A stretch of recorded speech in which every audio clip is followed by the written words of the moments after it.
आप सभी को जय श्री कृष्णा, राधे राधे।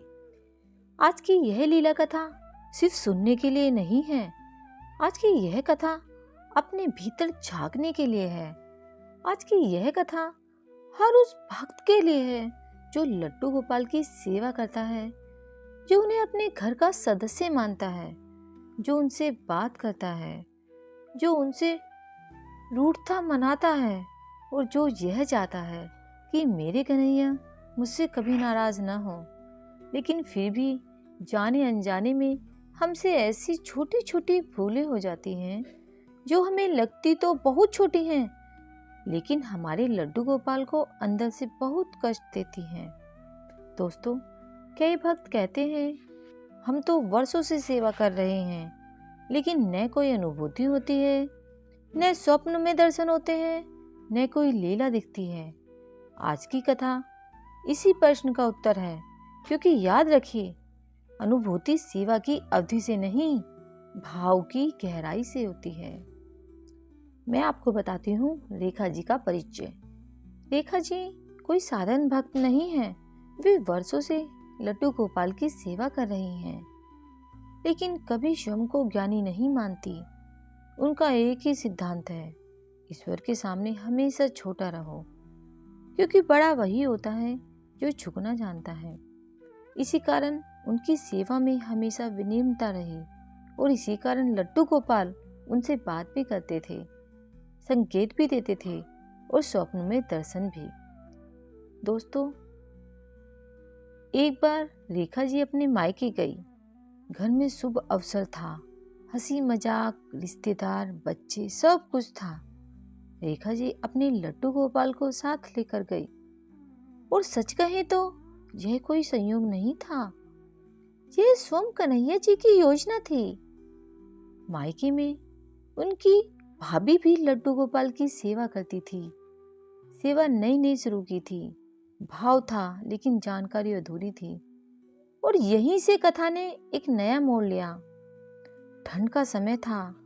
रेखा जी ने देखा भाभी लड्डू गोपाल को ठंडे पानी से स्नान करा रही थी। रेखा जी ने बहुत प्यार से पूछा, दीदी आप खुद ठंडे पानी से नहाई? भाभी बोली, नहीं दीदी, इतने ठंड में कैसे? रेखा जी मुस्कुराई और बोली, तो फिर मेरे कन्हैया जी जो छोटा सा बालक है उसे ठंडे पानी से क्यों? यह बात सीधे दिल में लगी। रेखा जी ने समझाया, लड्डू गोपाल भगवान जरूर हैं, लेकिन बाल रूप में हैं। वे बच्चे भी हैं और बच्चा भाव से पलता है। यह सुनकर भाभी को अपनी गलती का एहसास हुआ। अब आती है सबसे महत्वपूर्ण लीला। रात का समय। तीनों लड्डू गोपाल एक छोटे से पलंग पर सुला दिए गए।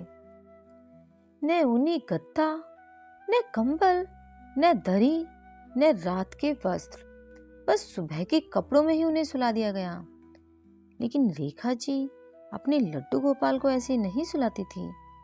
वे पहले पैरों की मालिश करती, हल्के रात के वस्त्र पहनाती, ऊनी बिछावन लगाती, ब्लैंकेट ओढ़ाती, मीठी लोरी गाती, क्योंकि वे उन्हें भगवान नहीं अपना बच्चा मानती थी।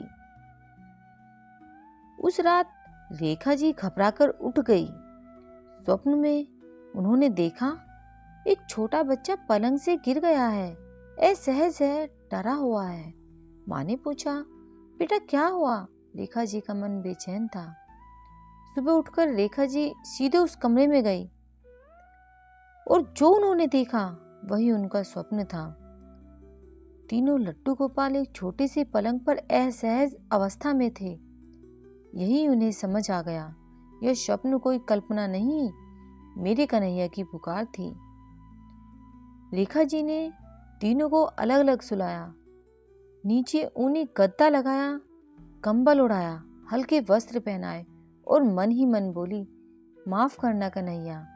रेखा जी ने भाभी से कहा, जब तक हम मूर्ति समझेंगे वो मूर्ति रहेंगे, लेकिन जिस दिन हम उन्हें बच्चा मान लेंगे उस दिन वे हमें माँ बाप मान लेंगे।